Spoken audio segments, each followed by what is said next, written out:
The standard is basically to just keep moving. No matter how hard life gets or how crazy things go or who does me dirty or what kind of people I keep encountering, nothing is by accident or happenstance. Mm-mm. Everybody, Mm-mm. including the Smirnoff Ice Man at the train station last night, all of it is supposed to happen. It's called divine intervention. Okay, say either way that life sway. Let's make the right play. Tap in with Coach K, life coach with the right approach. Yeah, she gon' put some Jesus on it. Coach K, heavy on a woman of God. Life coach with the right approach. Yeah, she gon' put some Jesus on it. It's that level 27. Hey, don't stress, be blessed. 3 things to digest. Stay focused, trust God, and respect the process. It's that level 27. My guest of honor is what you would call a wanderlust woman that lives for the adventure. Not only does she love to travel, but she's a comedian that speaks French, the language of love. She's a dog mom of 3, a server at the coolest pub in Colleyville, and an auntie that takes her job very seriously. She's a cancer survivor that has made it her mission to live life on her own terms.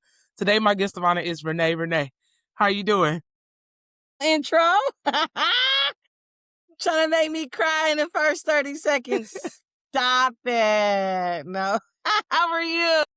I'm good. I'm good. Happy to have you on here. Thank you for having me. I'm so excited. I was like, of course.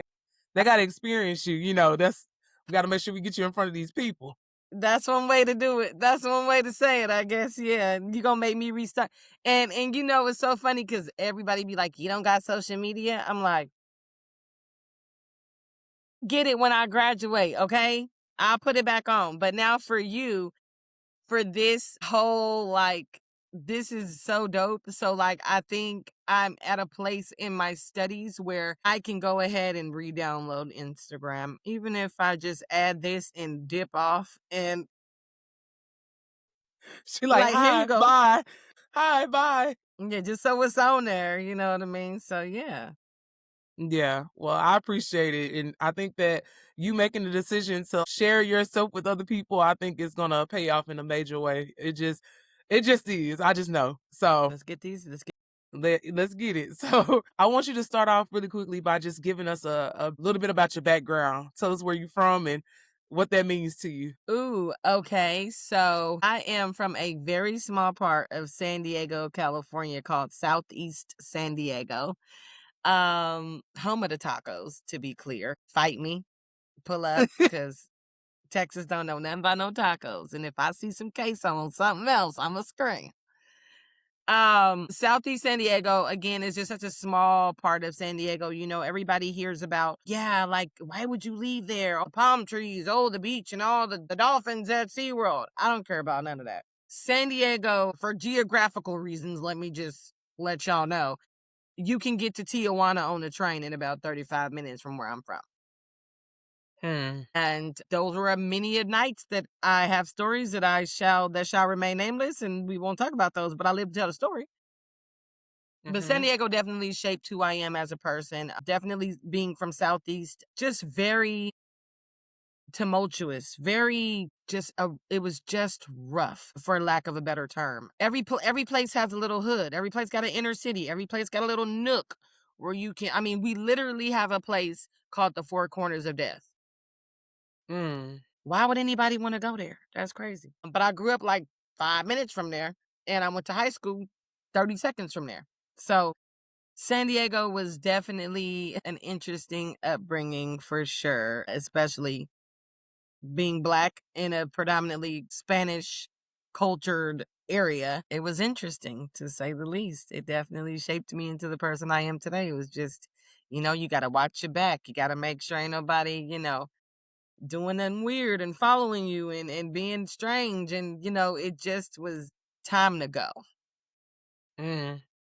And I've been in Texas almost 11 years now. So here we are. And everybody's like, oh, you're a Texan now. And I'm like, do you hear that in my voice? I don't hear it. But okay. Yeah, it's crazy. I'm like, I am not a Texan, but y'all got They it. adopted you. I guess. Cool. But by next year, call me a Parisian, because listen, I'm on the way. I'm ready to go. Ready to go. Look, Happy to hear that because if anybody wants you to leave and go explore and spread your wings, it's me.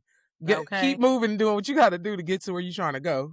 So I want you to kind of touch on what Paris means to you too, and why that is a place, Mm. a landing space that you really want to be in.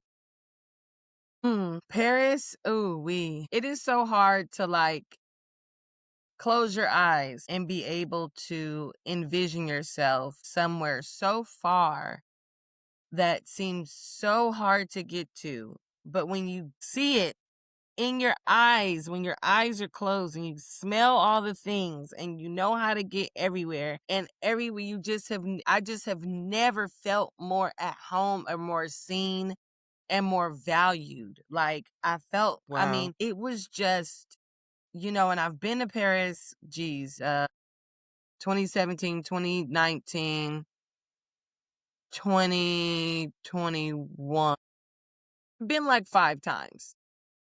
Okay. All for different reasons. But I realized the other day when somebody was asking me why I love it so much, I think I'm addicted to seeing Paris through the eyes of others that have never been there. Mm.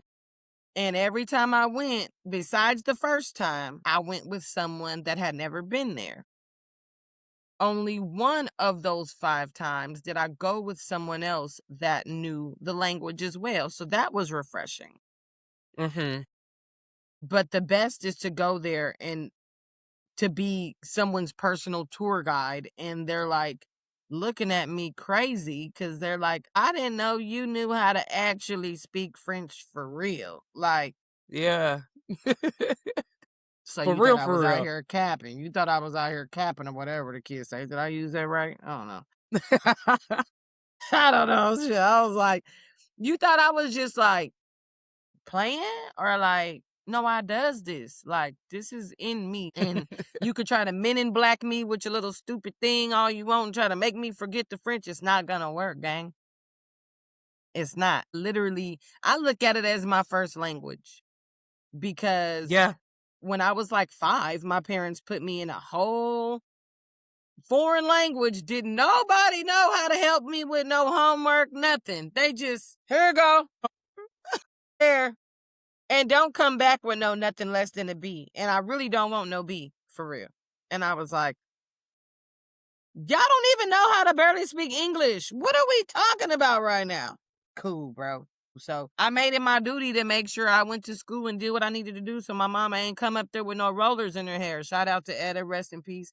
Baby was crazy. She was like, bitch, do something else in school and I'm bringing my ass up there and I ain't even taking these rollers out. She's gonna come up there and embarrass you. As is. Oh, no, you ain't gonna worry about me. Matter of fact, give me an extra homework packet because I don't want to hear it. What you No, need me for to do? real. I was somewhere in between a teacher's pet and a class clown because Look I at was that. not having it. Look, it always starts when you're younger too, though. But shout out to your parents. I wonder what it was that pushed them to put you in it because they put you in it for a Strange. reason.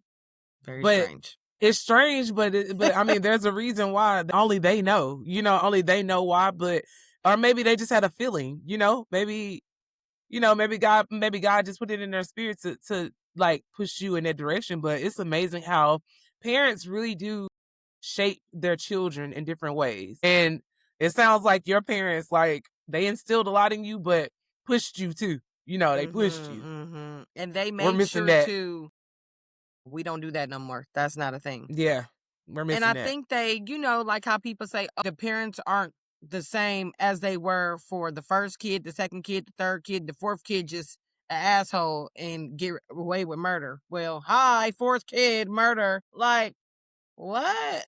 So y'all wanted me to repeat what y'all did and y'all just got a hot spatula thrown at y'all from across the room. That's crazy. No. That's crazy. I'm not doing none of that. So it's so funny that now that you say it out loud, like, I'm like, yeah, they definitely made sure that I was different than all the other children because yes, the school was 3 spits away from where we grew up. The school happened to be right around the corner. Mhm.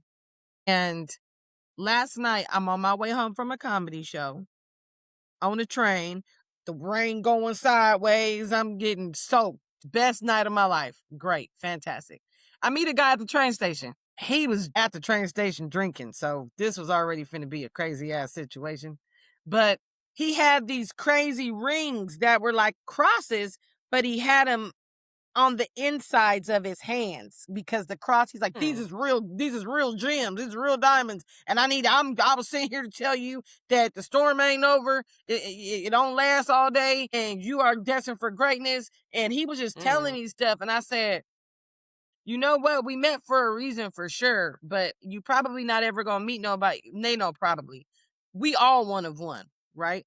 But what I told him next blew his shit. And I'ma tell you, when I tell people this, they be like, no way. And I don't even think you knew this, but I told him, I said, my parents' names is a combination of one of the most influential jazz singers in the world. If it wasn't for this lady, there would be no Whitney, there would be no Beyonce, there'd be no Toni Braxton, there'd be nobody.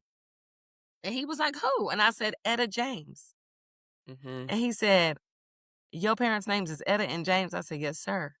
He said, you different for real. I said, yeah. And he was chopping it up with me. And I was like, all right, I got to catch my train, sir. You like 20 years older than me. Get me on this damn train. He was trying to kidnap me. That man was drinking a Smirnoff Ice. I said, it's time to go. No. He seen a Smirnoff Ice since the 90s. Where did you get that? What, in the time capsule? He pulled it out the capsule. Girl, and he was holding it like this, drinking it. Lord. He old school. So he had a bottle. He had a bottle. He had a real bottle. And I had seen it when I pulled up. When I got to I said, this nigga out here drinking in the rain. It's the sideways storm. I had my umbrella like, oh no. And I'm looking at him and I'm like, yo, this is crazy. So it was just, I mean, you meet people for a reason for sure. He like, you gonna be back down here next Tuesday? I'll see you then. Yeah, because this is the Notebook and I'll be right here next Tuesday. The Notebook. I was like, not happening. So, but yeah, my parents, Etta and James, and I tell people a big fat fictitious lie because it sounds better. Okay. I say my parents met in Canada at a dance party and they just instantly fell in love and they made me Danita Renee Smith. That's why my middle name is Renee, because it's French and they met in Canada and they put me in French and they just thought it would be the most wonderful idea. Not what happened. My dad is from Buffalo. My mom is from Saginaw. You can get to Canada from both ways, but they did not meet in Canada. They met in San Diego, California, because my father is retired Navy. I don't know how the hell my mama got to San Diego from Saginaw, but here we are. And they plucked me out of the orbit where I was chilling. I was chilling. And here we go. Well, you here now. So I can't take it back. Well, they definitely made sure that they put you in position, even if it felt like they were like getting on your nerves at that time. I'm sure it was some times where you felt like, man, look, I'm trying. Leave me alone. Go worry about the rest of the kids. Leave me alone. Every day of my life. Every day. But it was for all good reason, for sure. I tell people, they didn't put me in Spanish because they didn't want me to be a basic bitch like y'all. Y'all just know Spanish. And people would be like, that's rude. I'm like, I ain't lying. Because what black regular person, like, everybody think I'm from like a francophone country when they hear me speak it and they're like, whoa, wait, where you from for real? And I'm like, San Diego. Yeah. Very rare. It's very rare. Shit. Very. When I first met you and I found out that's what your major was and that's what you speak, I was like, wow. Like, to me, I think it's amazing. I think that we can do anything we put our minds to, but 100%. Just to actually have someone in front of you that can fluently do this, you know what I'm saying? And then it naturally comes out of your pores. That's a beautiful thing. It was meant to be. It was meant for you to learn it and meant for you to like take it to the next level, not just speak it, but live it too. Yeah. When I hear you talk about your goals of going to Paris, I think that's amazing. And you should do it. So I'm trying to get there. You're going to get there. I'm excited. You should be. I think that it's really important to also talk about the path that you had to walk as a child, because there's highs and lows to each area of life or each era. So we already mentioned that you are a cancer survivor. So can you tell us a little bit about that experience and how it shaped your life as well? Ooh, when people ask me about being a cancer survivor, again, me being a comedian, really, I make light of everything that I probably shouldn't make light of. But I tell people I cheated because I was 3. Because people get cancer all the time as an adult. And as an adult, you can actively go through that and be there for yourself and be there for your loved one and XYZ. But as a 3-year-old, that's kind of like cheating the system because somebody got to take care of you. Somebody got to make sure you eating, got your medicine and got your this and got your that. And I just was just chilling for real. That's how I feel. Like, as a 3-year-old, you just feel like you just regular sick. You don't know that this is like a life threatening illness as a 3-year-old. And the Yeah. reason I know that I made it out of that was because one, I had 2 praying ass grandmas. Okay. My parents, like my mom was more of the rough edge, like tough love or no love at all. So I get that like edginess from her a little bit. But my dad, him being a cancer as well, because I'm born on 7/11, he's born on 6/25. He's also a cancer. And so I got the emotional support from him. So that's kind of strange when you flip flop it, like, because usually it's the mom that's like, my baby, she finna die, and all the weird shit. And the dad is like trying not to cry and trying to be strong. My dad was in there boo hooing every chance he got, honey. My dad had a notebook.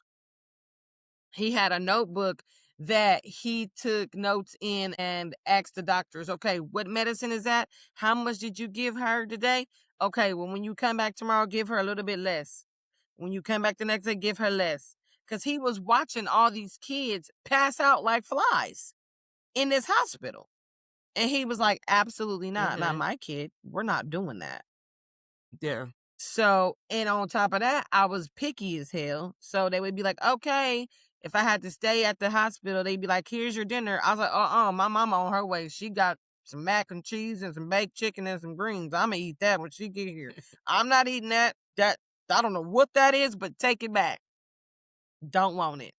That also might be the reason why I survived. Because I was early on like, yeah, I ain't eating that. Anything that, now I have a weird texture issue. If you put it in a bowl and you do this and it move, baby, I'm not eating that. So I just have just these different hang-ups and these different weird antics about myself that all I feel like played a part in my survival. But outside of that, my siblings did not treat me differently. If anything, they made my life a little harder to live because they would wait till I get my hair done and then wait till I was taking a bath and come in and like dunk my head under the water. And, well, she got her hair wet. Ha, she got to do her hair again. Weird shit like that. So I had the normal upbringing of a normal child.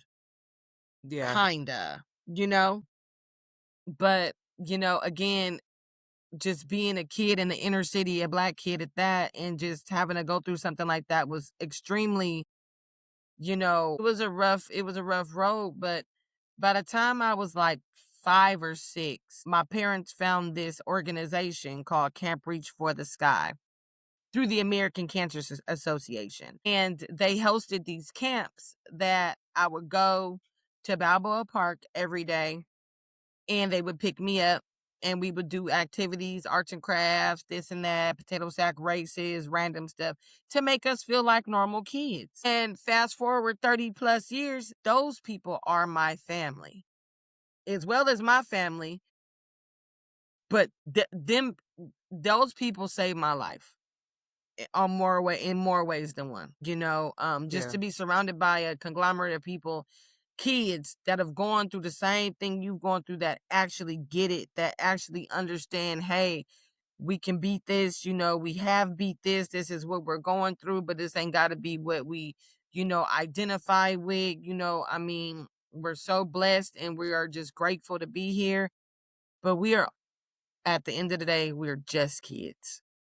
We're not the normal kids, but the normal kids be weird anyway. So we don't even want to play with them for real because they treating us different because we might not be at school all the time because we sick and we going through chemo. And then when we get back, where you was at? Why you didn't have to do the homework? Why you got excused from some shit? Bitch, because I had a spinal tap. Shut your ass up. I used to cuss kids out. I was bad. I was like, you don't even know what I went through at the hospital this week. So I suggest that you shut up talking to me.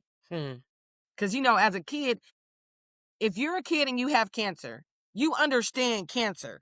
If you're a kid and you don't have cancer, you're like, what's that? They're like, yeah, oblivious. So, and growing up in the hood did not help. nah. The worst of all the worlds. I was like, oh, okay, so y'all all stupid. Got it. So it was just, it was just weird. And I think like now my French, honestly, wholeheartedly feel like the only reason why I still remember so much of it is because of chemo. That's the craziest shit anybody is probably ever going to say to you.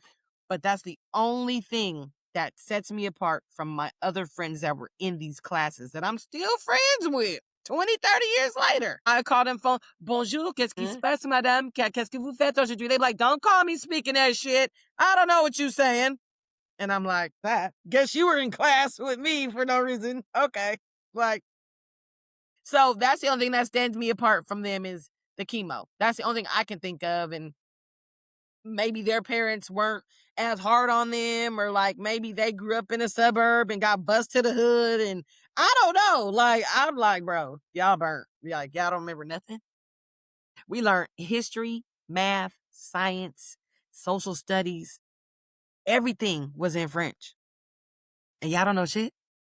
Okay. Cool. We was just dry ass in class. Okay. But when you do go through something, like if it's paired with something traumatic, as crazy as this sounds, it's more likely that you remember kind of what keeps you anchored, like the thing that was the most normal for you at that time, that was the steady thing for you. So I'm not shocked to hear that you remember it, because during that time where you're going like this, school was steady, regardless of you were there or not.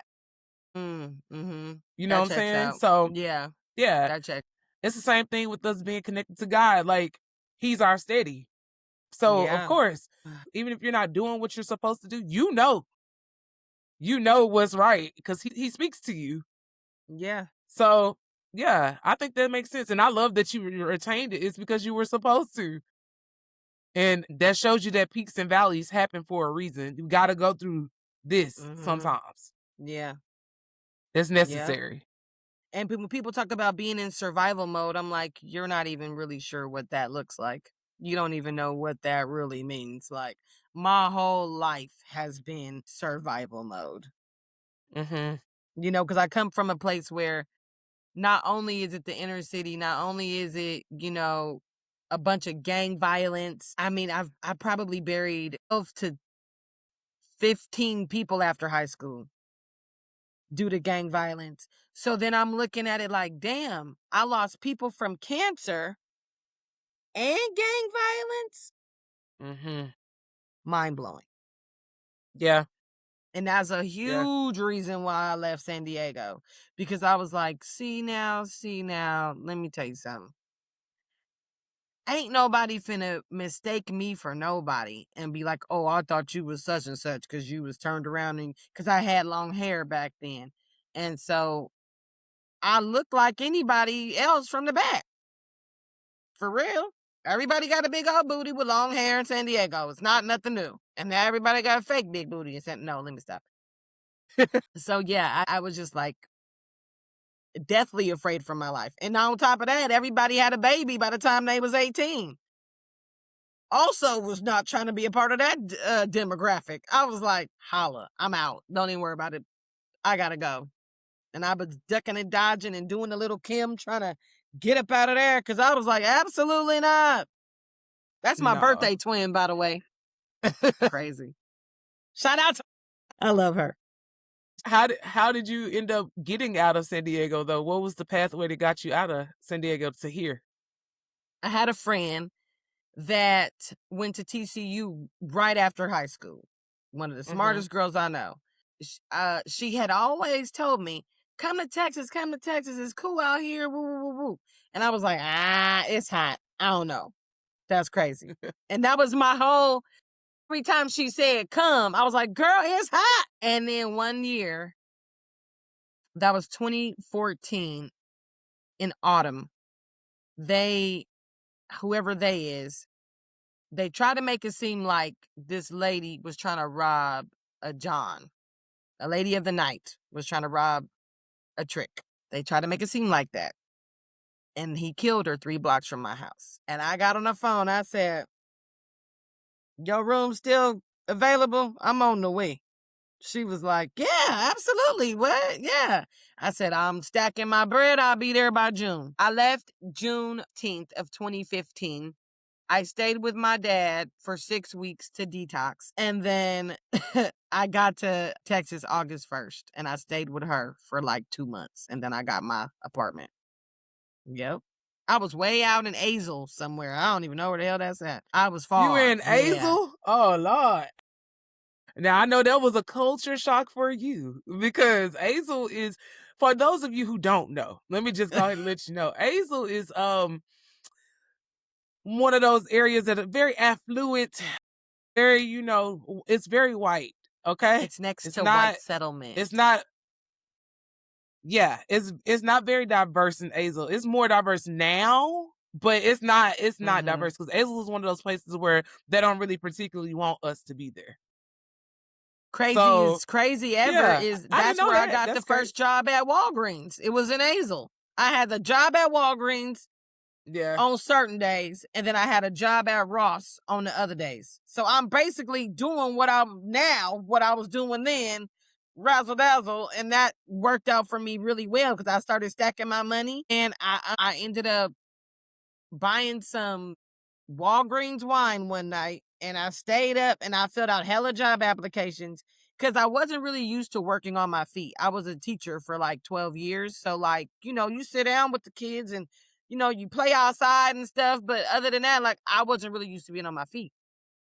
So I said, ooh, I need me a sit down job. This ain't gonna be it. I can't be working up these 2 jobs. I'm 200. I was bigger then. So I was like, oh, my knees, my feet hurt and everything. So I got me some wine. I went home. I filled out the application for American Airlines, and my start date was September 28th of 2015. That's how fast I got that job. I was not playing no games. So I was using my 401k from the school job to get Ubers from Azle all the way to American Airlines over here off Trinity. Crazy. Yeah. And then I moved. That's a long way, y'all. It's a long $40 each way. No, yeah, it was about 30. It was about 30, depending on the day. It was like $30 each way or something like that. But then I got my apartment, and I was walking to work, so I was saving quite a bit. And people were like, you live a mile away, you walk to work? I'm like, you're hella lazy if you can't walk a mile. That's crazy. No, seriously, though. It was like down the street, over the bridge, boom, you there. I was like, I'd be a fool to pay somebody $7 a day each way to go to. That's crazy. Like, and I mean, I'm gonna pay myself $7 a day to take myself to work. Because I know I'm gonna want a snack when I get there, and that's $7 right there. And they had, it's a big facility, and they had, they had a whole kitchen in there. They had hell refrigerators. I used to take my blender and do my smoothies when I was on my little workout stuff. And yeah, I loved working at that job for what it was worth when I first started. It felt like. How long did you work there? Ooh, let's look at the resume. Have it right here. Pull it out. 7 years, a little short of 7 years. Yep. Man. 7 years. And it just went so fast. It just went so many trips, so much shopping at Target when Target was a thing.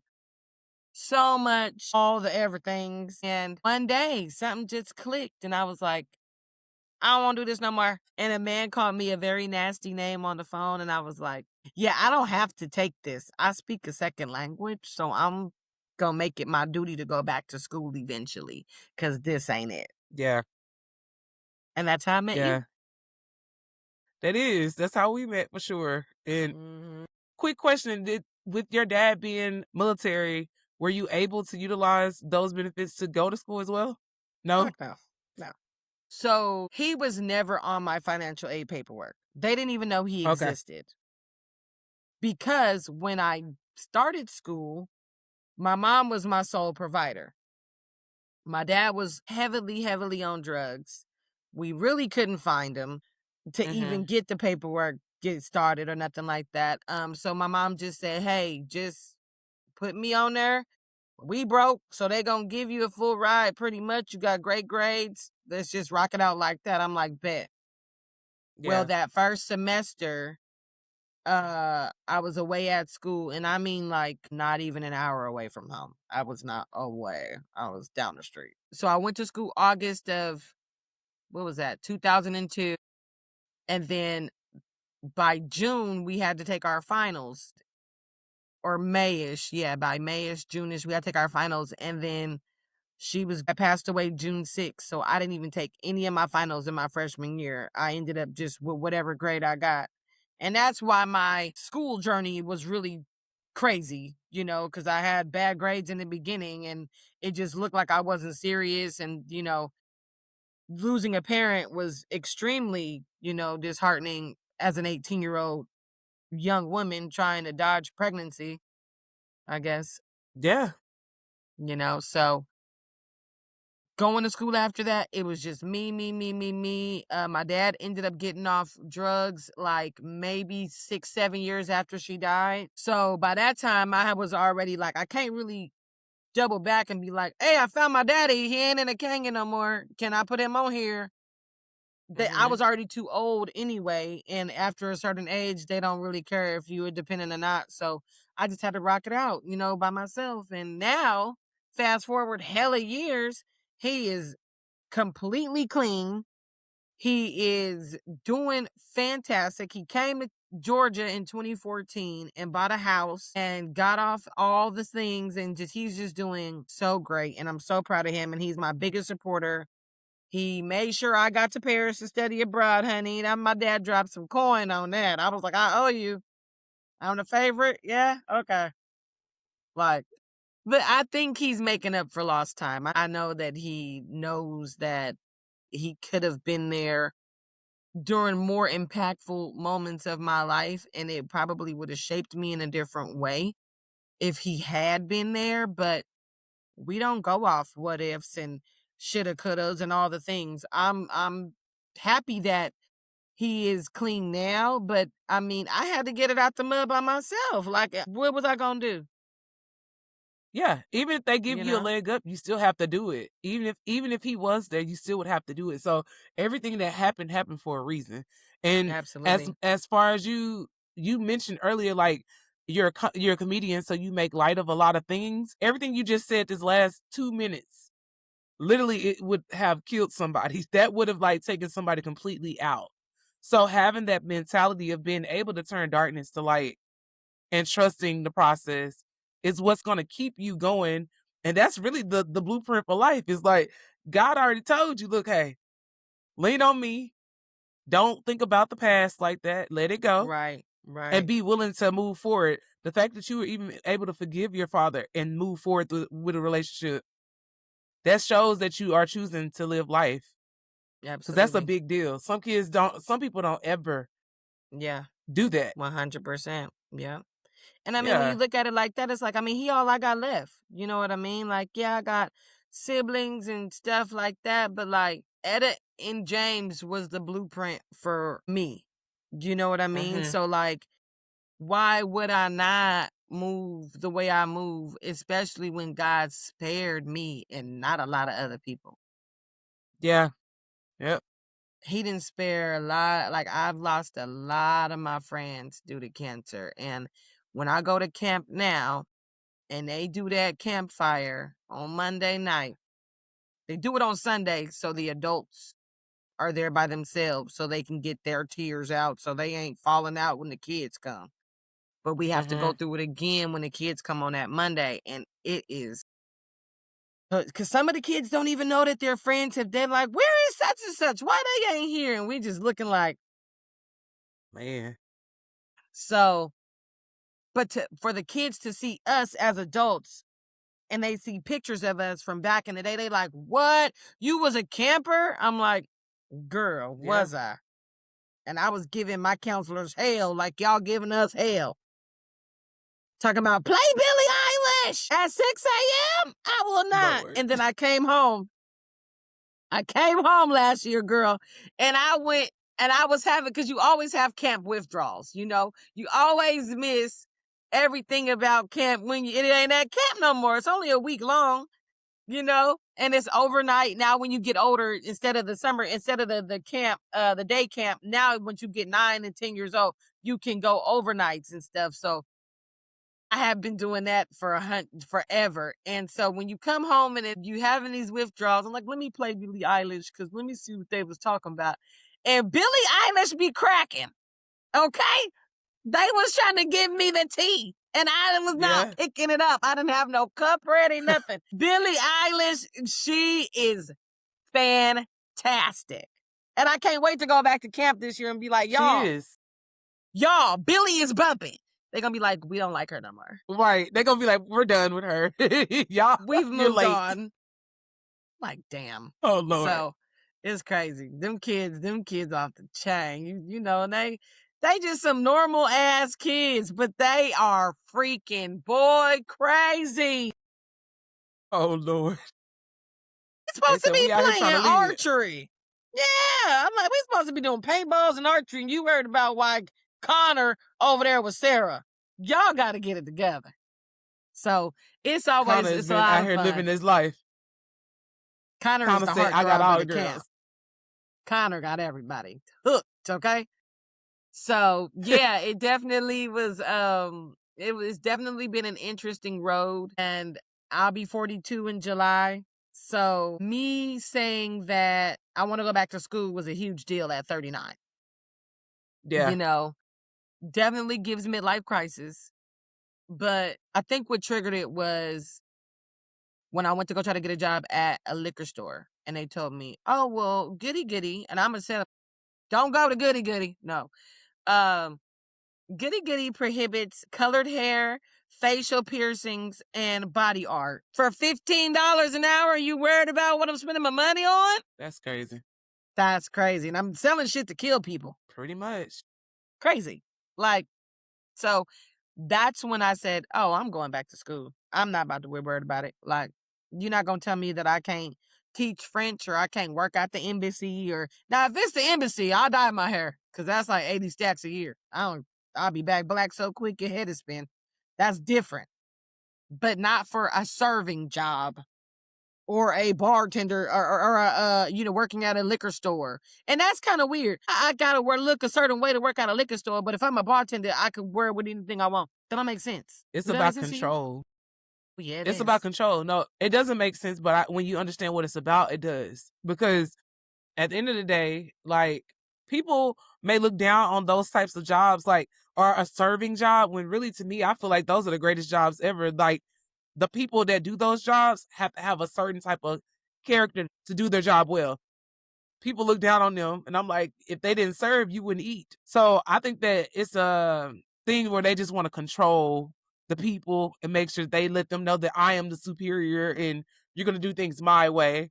And if it's okay if you want to follow the rules, there's nothing wrong with that. If you want to do what they asked you to do, please do that. But if you're a person who does not want to conform, or you feel like you want to march to the beat of your own drum, you have to accept the consequences of that and the responsibility of that. Because it does not come for free or cheap.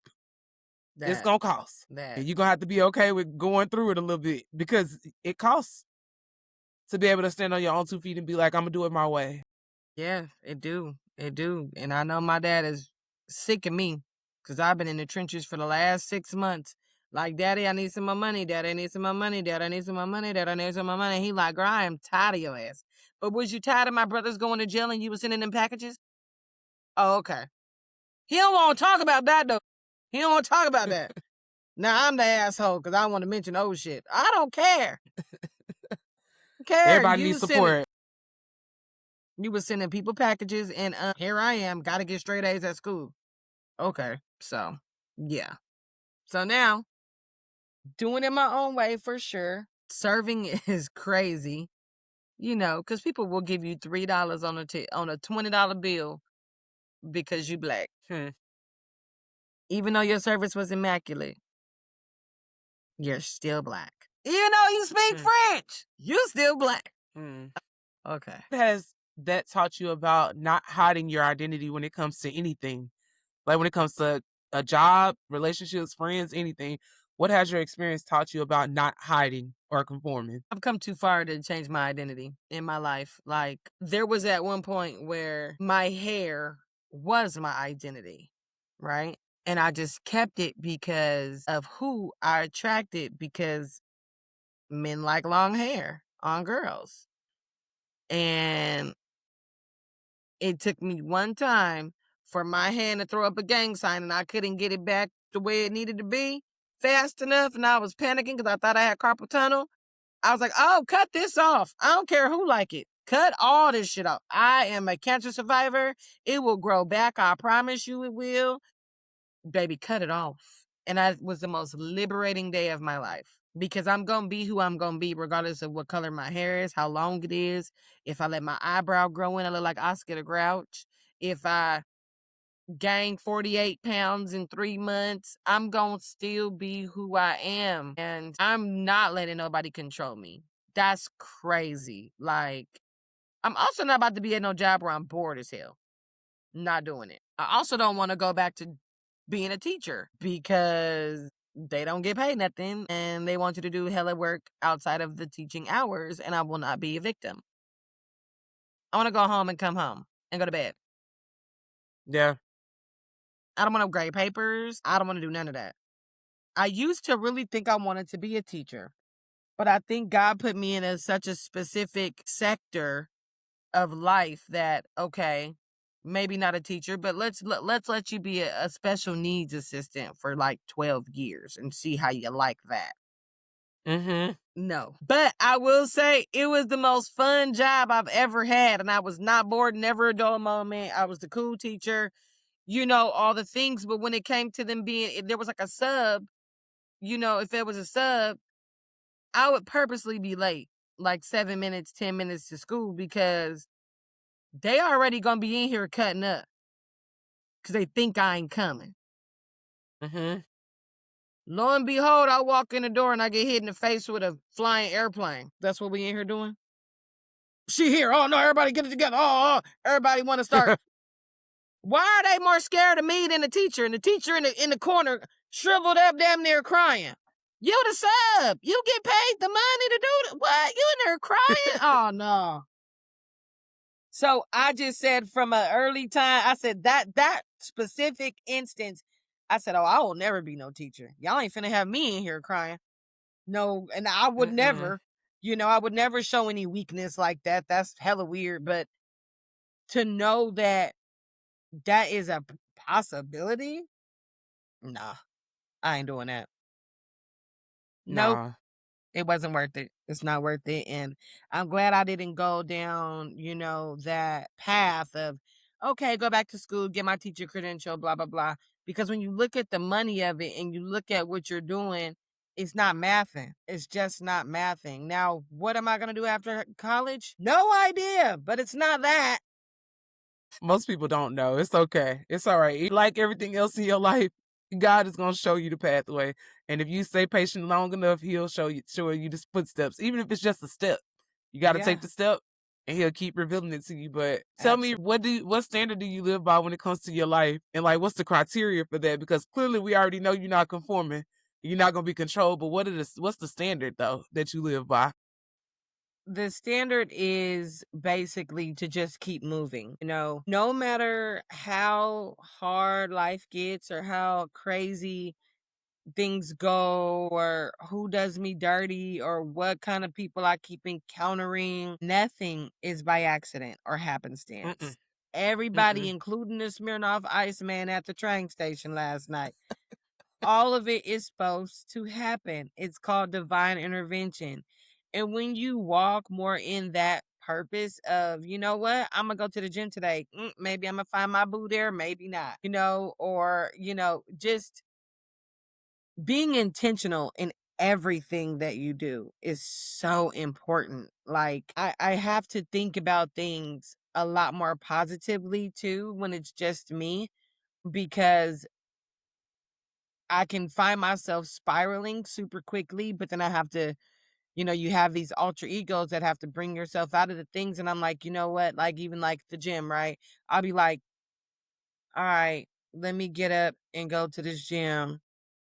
But that energy is low vibrational, right? I wake up and go, I get to go to the gym today. Mm-hmm. Because there are some people that don't get to do none of that. Yeah. So me being just patient with myself too, because we all want to be. I have a hard like problem. I have a problem envisioning what I even want my body to look like once it's all said and done. Yeah. Because I don't want nobody to treat me different because I'm snatched now or whatever. And I have body dysmorphia, come to find out. Like, I don't even, I can't envision myself in anything but pain. Because it's the minute I get to a 12, I'm like, "Ooh, girl, eat a burrito. What is you doing? That look crazy. You look crazy." And that becomes like a barrier that you have to jump over. Like, okay, girl, but how does your heart feel? Scratch how Mm-hmm. you actually look in a 12. But because the big bone, the everybody, whatever. But my body is sometimes it fights me and my brain fights my body and it be like, no, you good to where you at. You don't gotta go to the gym today. You did it yesterday. Listen, I'm a caregiver for a lady that is a year younger than my dad. And she can't even stand up long enough to have me wipe her butt. Hmm. I call my dad and be like, did you take your ass to the gym today? Cause I ain't doing this. He'd be like, yeah, I'ma go. Yeah, thanks for reminding me. Cause yeah, we not doing that. Mm-mm. It's just crazy when you put it into perspective. Like, my dad finna be 80, bro. Like, Wow. that's 40 more years for me right now. I have no choice but to go to the gym every day or every other day. If Yeah. I stop, it's gonna be on me and no one else. And that's the only way that my brain keeps growing and churning and I can get things done around the house. And if I take out a little of my day to make me feel better from the inside out, then I can go be good. You can't be good to nobody if you ain't good to yourself first. That's true. That is true. So that's pretty much my standard. I mean, and did I tell you he sent me a car, girl? Look at that. Look at Am daddy. I the favorite? No. Parents always be like, you want this? Cause I'm finna get a new one of this. Like, Give it to me. yeah, sure, dog. I'll take it off your hands. So about 2 weeks Thanks. ago, he sent me his '09 Honda. And your girl been ghost riding the well. I That's still all won't go to right. Dallas. I still won't go to Dallas in it. But cause it was, and I'm glad I didn't, cause I'm telling you that sideways rain last night would have took me out. Yeah. Yeah. It's that weather was crazy. I will park at the train station every time and take the train without a problem. I do Lord. not play with the Dallas streets, honey. Y'all ain't get somebody else to do it. Me. Look, I'm glad that he gave you that though, because then that just helps you. And that's another way that God provided a way for you to do what you need to do. One thing that I find very interesting, and I'm sure I've told you this numerous times, I think that it's going to be great to see you use all your gifts in one place. And I know that it's going to be the stage. I already know that being a comedian is going to be an opportunity for you to not only tell your story, but also bring light and love to other people. And I think that you should do it in both languages. That's just me. I want this recorded so people can know. I've told her this before. I think you doing a full set in French will be amazing. Now, of course, you can't do that here, but you have to go do it over there. Yes, And correct. I think that you utilizing your gifts is going to be amazing. So just tell me about your experience being a comedian, how you got into it, and like what you love about it. Well, the thing about being a comedian in French is I gotta find what's funny to them, Yeah, you do. right? Another Because, adventure. yeah, because they just have a drier sense of humor. They're not like, I don't know. Like, that would be very, very, I won't say hard, but it could be challenging to try to find a niche that fits into that groove. You know what I mean? As far as like literally getting started comedy, I started like right before I left Cali, believe it or not. Like it's like I started my journey and I was like, all right, I'm out. Just kidding. It was weird. I just thought about it. Like I was like, damn, I started in like 2013 and I left in 2015. Yeah. Weird. The only reason why I started is because somebody, don't remember who it is, but shout out to that person. They bet me $50 that I wouldn't go up front in front of people and actually do a set. And I was like, I don't know how you think being a special needs teacher or an aide works, but we don't get paid in the summer. And according to my calendar, it's July. Run me them coins. What are you talking about? Run it. So I went up there and I talked about my kids at school and it was hilarious. And people just, cause them kids are bad. And so I did a set about my kids and then I got asked to come back several times. I actually was on Facebook the other day because I wanted to see if there was any bartending jobs.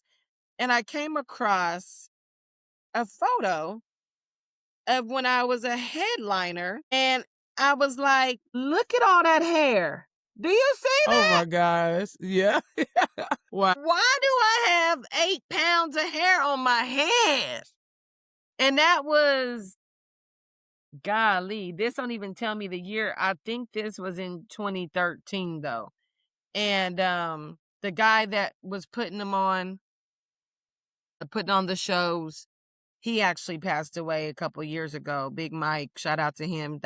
He gave me my first headlining gig and I worked with a lot of different other comedians that were hilarious that I got to pick up from and, whatever. And he would often call me and be like, all right, now you got to bring people and, somebody dropped out. Can you come on short notice? So I was doing a lot of that. And I was getting like 10 minutes. I think we did 7 to 10 minutes or something like that. So to come to Dallas and to implement that, maybe, I don't even remember. I think I started doing comedy here like maybe 2-3 years ago. I don't know. But I came and did a show down in Dallas at the Dallas Comedy Club.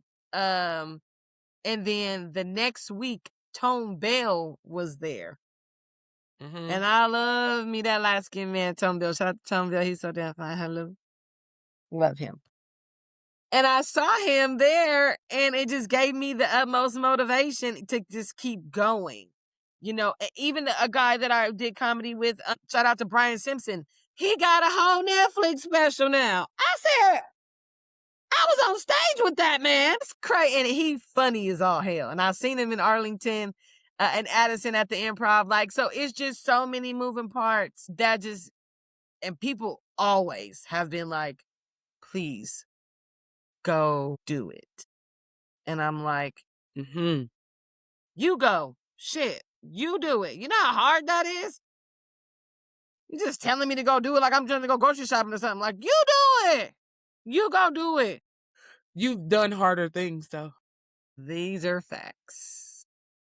And you have a pattern. A pattern? What you mean? Have you recognized the pattern in your life yet? Just based off I'm going to tell you what I've noticed just real quick, based off what you told me today. It's almost like God gives somebody a message. They call you or they push you. They tell you, hey, you're going to do this thing. They pushed you into French, right? Then your friend in Texas calls you nonstop, she's pushing you in different ways. She continuously does it. Then you get pushed by your experience working in the system. That's another nudge. Cancer pushed you to be in a space where you have the mindset to accept things, but also not let them alter your life in a negative way. There's always some type of instigator, like some type of person that's like it's a message that's given to you, and then it's up to you to either take it or not. And in every instant, you took it. So when they keep saying, everybody's going to keep telling you. Everybody's going to keep telling you, or you're going to keep experiencing that. But He gives us those little winks where we see what could be, but we got to do our part. And I think that you really It's there. Like, it's easy to see. It's natural for you. That's how I know it's something real that God is giving you. Very natural. Even if you just went up there and talked about socks, it's gonna be funny because of the way you deliver it, you know? That's funny as hell. I'm just saying. My client was looking at my socks. She said, "Do you know you got on 2 different pair of socks?"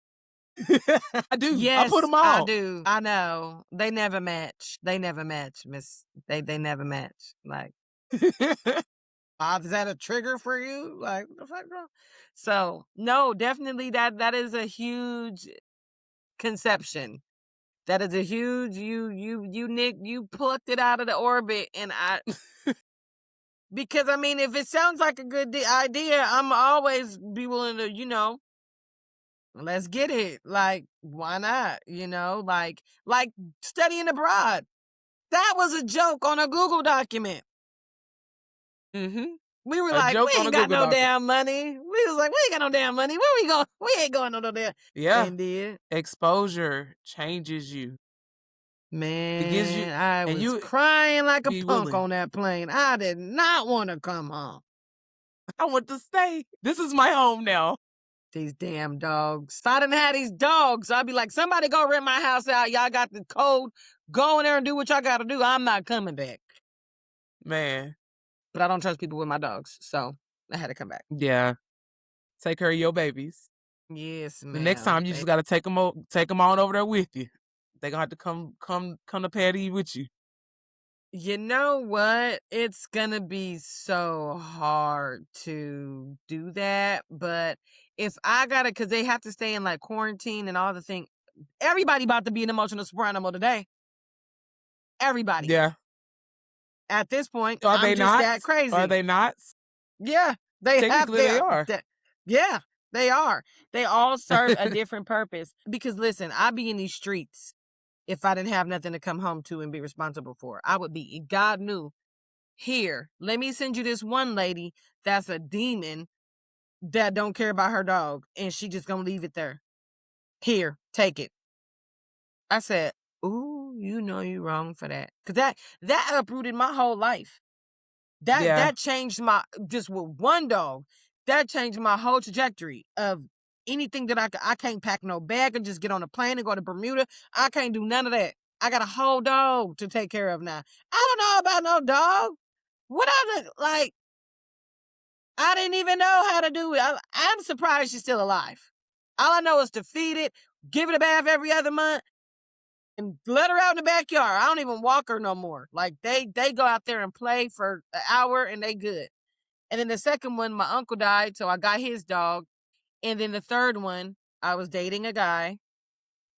And I was like, oh my God, look at this dog. Isn't he cute? We should get him. He's great. Somebody dumped him on the side of the road. And he was like, sure, Renee. He was a yes man. That's why we're not together no more, because he didn't tell me no. Now I got a third dog. But I needed him. Like, we needed a male energy in the house. And plus, he's a pit. So if somebody was to really try to come in here and do something, eventually he's going to be the terror. He's going to be the one that's going to tear some shit up. So I got him for a reason. We got him for a reason. But everything sweet dogs. happened for a reason. Yep. I got the best babies. So I'm just trying to make them proud, and I'm going to be the first comedian to be on stage with their dogs. Because they won't let me go be great. But I say in this climate, that's it. That's the word I was looking for. In this climate, that would work. That will work, like, wholeheartedly, like, for real. Let them be a part of it. What you got to say? Yeah. And they would just sit there. And they would just be looking. Because they're good. They'll listen to me. Like, if I say chair, they go right in it. They go in their side of the room and go sit in their chair. They know. So if I say down, they lay all the way down, and they smart. They all hella smart. So I'm just glad I ain't got no goobers. I ain't got no goober ass dogs. Oh, that would the one, he be licking the window to try to open it. He a little slow. But other than it, and that's my favorite joke. I be calling men that are stupid window lickers. And then I get this dog, and he over here licking the door. I said, you act like your damn daddy. No. You over here licking the window, trying to open the door. I was like, love him to death. They're a mess. They're a mess. They're a mess. But yes, ma'am. You're right. I keep Yeah. getting nudged. I keep getting little nudge. Yeah, you're right. I never thought about it like that. Come on, TED Talk. You're one person that's willing to say yes. You're one person that's willing to try. Being willing to try and do it over and over again, that's a game changer because most people won't. So I pray that you never lose that. Always be curious Yeah, and be willing to try.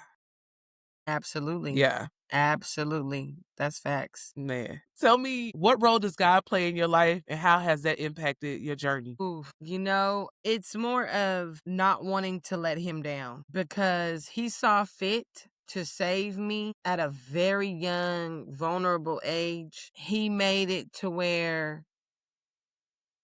I got it out the trenches with his grace. So me quitting or me not giving my maximum potential or me not spreading myself as thin as I possibly can. Because when you look at it, God spreads himself exuberantly thin to make sure he provides for all of us, you know? So like I was trying to explain to my dad the other day, I said, it's like I got 10 fingers and I'm putting each of my fingers in different categories of things that I know I'm good at. Now, let's say I suck at 2 of them. That means I got to get better at the other 2, but I'm cracking in the 8. At that point, I can pivot and I'm versatile and I can do so many different things. And only reason I can do that is because of God. He didn't create me to be an equal. He created me to be on the No. top. Now, in order to get to the top, my ladder is a little ghetto. And some of the slabs is a little rickety. And some of the slabs got glue on it with the duck feathers, and I'm getting stuck. And some of the slabs full on break in half when I get my big ass on them. But a lot of those slabs after that are sturdy, uplifting, and necessary to get me where I'm going. And people are always like, well, religion is not like, I just been meeting some of the weirdest people. And I'm like, listen, you can believe in whoever you want to believe in, okay? But someone, somewhere saved me a long time ago. And he didn't go eeny, meeny, miny, mo, you, duck, duck, goose, you, not you. He didn't do that. I wholeheartedly believe I was hand selected to stay here and to give a message and to just be different in every way, in all the best ways, and not let up and put my foot on everybody's neck that got an issue with my versatility. Really, it's an intimidation tactic. People are just intimidated. But at the end of the day, people be intimidated by somebody that probably ain't even all the way confident. That'd be the gag. I'm like, what? Yeah. That's the truth. I don't understand. That's crazy. You be people that don't even like theyself and you intimidated by that person. What are you talking about? That's crazy to me. So, and I've come so far. I've come so far because I used to look in the mirror and be like, my God, another one of these. And then I just started embracing me for who I am at this point. I'm like, I'm not about to go pay to fix my nose. I'm not about to get no lip injections. I damn sure don't want no big old extra booty. I'm not succumbing to anything that social media or anybody is gonna tell me. I had a man tell me the other day I was gonna be miserable for the rest of my life because I don't date men with more than 2 kids. Who had called you? Buddha? Jesus? Allah had called you and told you that? Cause how you know?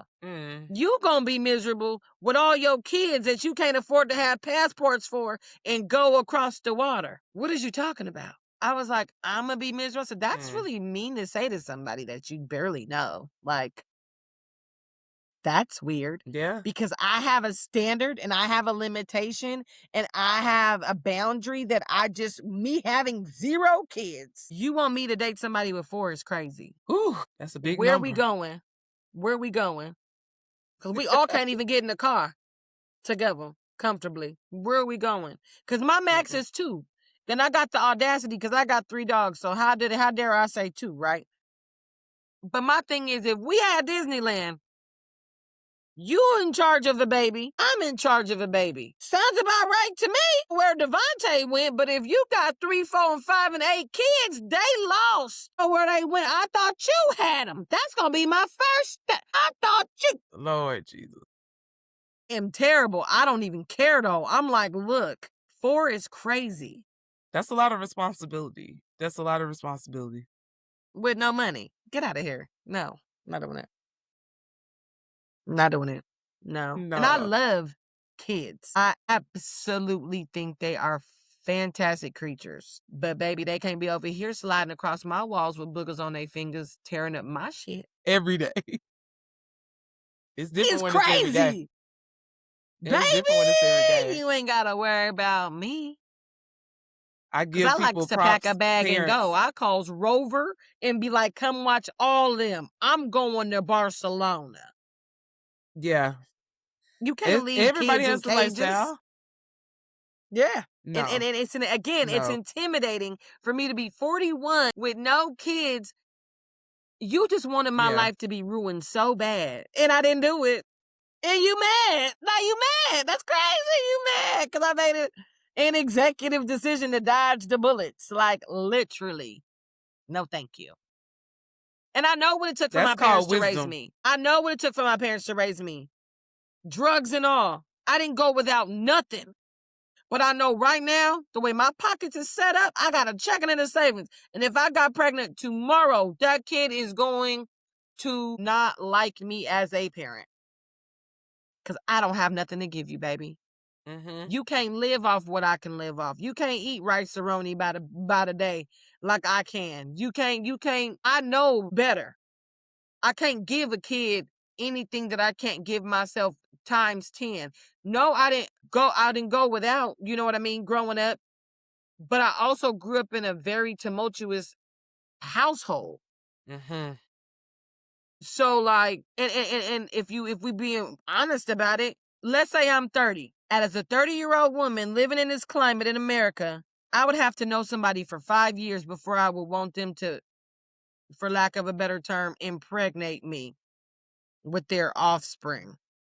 I'd have to know you for 5 years. Because in those 5, we're going to go through grief. We're going to go through hurt. We're going to go through good times, bad times, ugly, cute tears, all the things.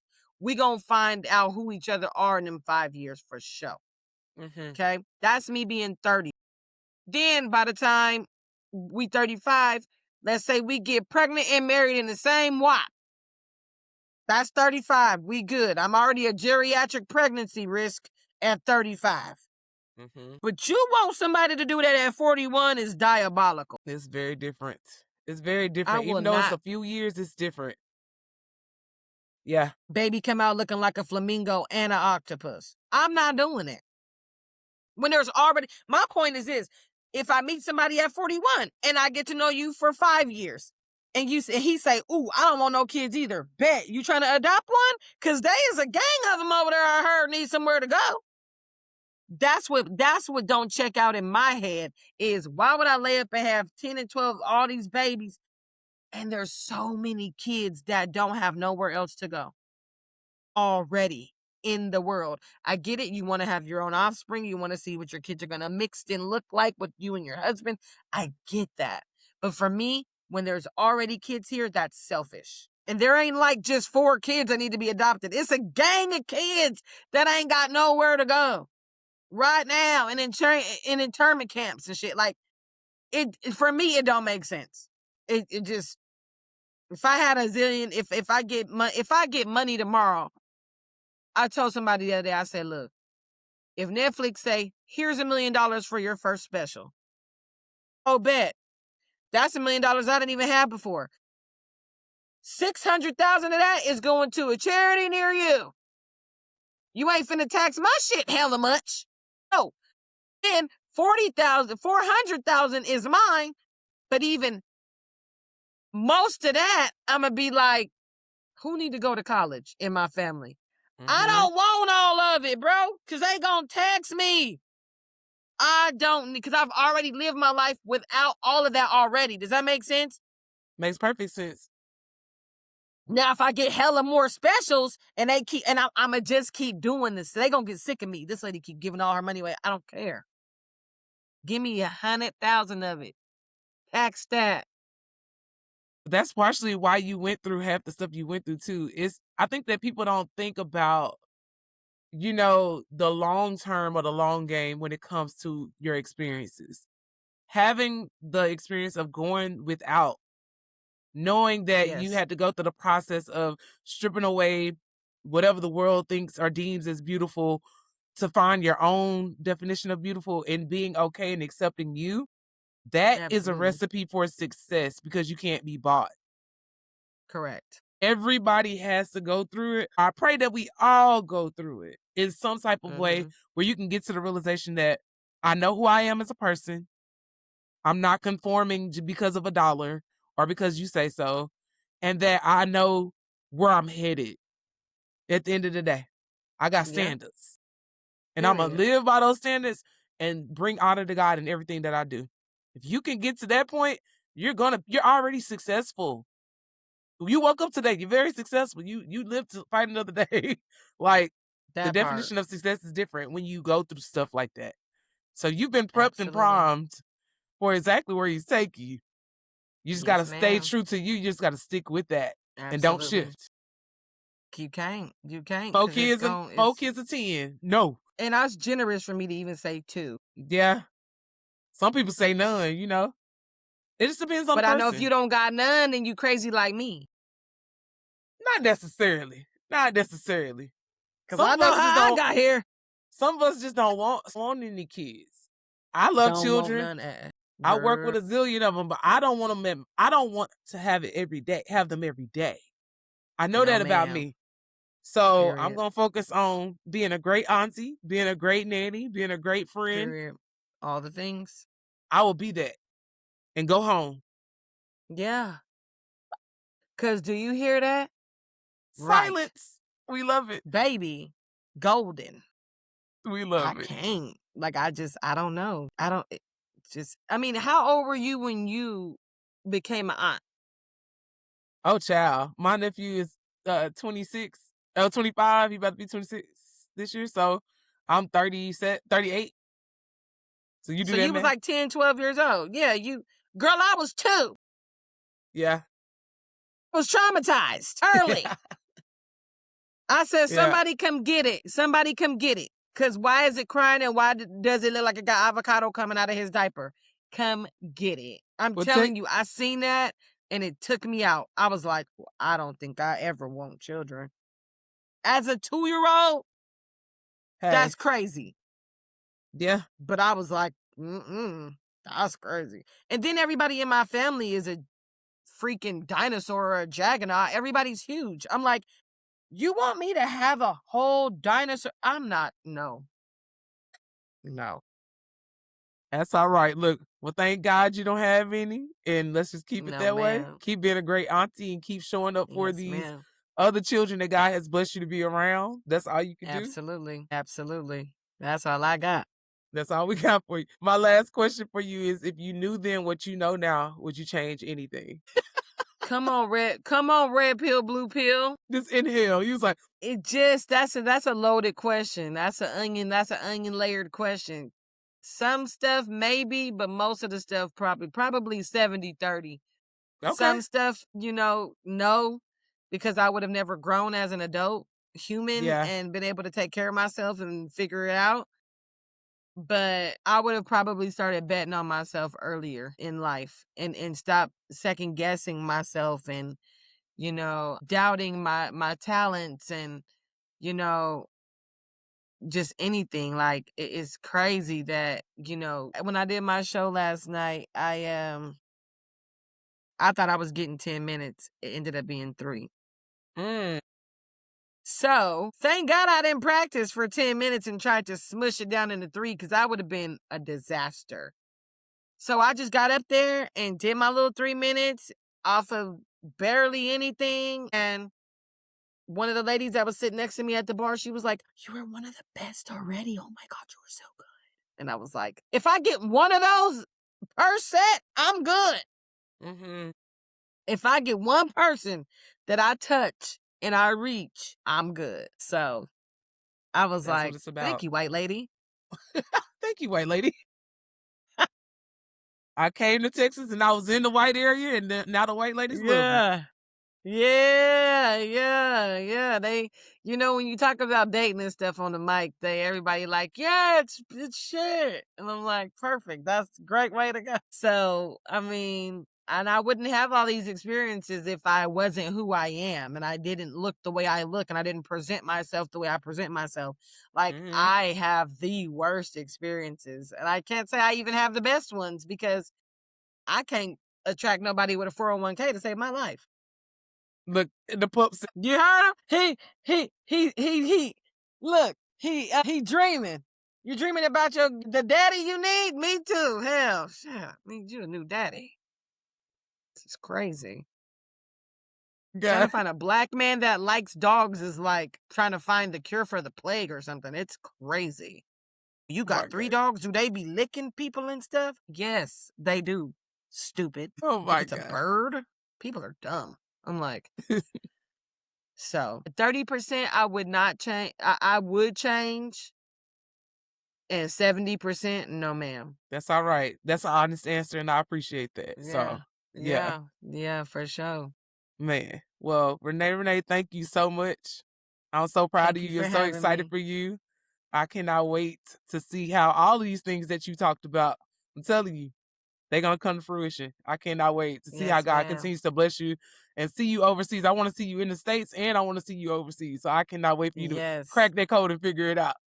Yeah, girl, cracking the code is real. Look, and like when I tell everybody this from the bottom of my heart, if I'm eating, everybody else eating. So I need for everybody in my life, including you, to figure out what job you need once I go on tour, because everybody gonna be after to do something. I don't know what it is. I don't know what you're good at, but y'all better figure it out, because I ain't hiding. I ain't hiring no outside people. I ain't doing it. She ain't hiring nobody she don't know already. No, we not doing it. It won't be me. I believe it. I'm like the black female Adam Sandler, okay? I'm plugging everybody. I We love love that he him. does that. I love We him so love him. much. He's one of the ones on my wall, so we love him so much. He's a real one. He He's a real one. really is, because And I've accepted seen in him every in hood. stand-up, baby, and he don't be caring about what he look like. He had on a plaid with some Bermuda shorts. He don't care. Mm-hmm. That man rich. He's okay? himself. He's himself everywhere he goes. And he goes to the hood and hoop with us. He be outside. Yeah. Authentic. And I just love him. He recycles all his friends and puts them in all his movie. Adam is before his time. Yeah. He's cracked the Adam. code for real. Hell yeah. I'm finna email his ass right now. I'm like, you better respond to me, Adam. No. Why not? Why not? Shoot, go ahead. In a minute. Shoot. Hell yeah. That's my dude, my though. gosh. Absolutely. I'm so glad you had me on, girlfriend. I'm so glad to, be able to provide some insight for you and for the folks out there. So yes, be looking out for Renee Renee. We outside. That's right. Y'all watch out for her.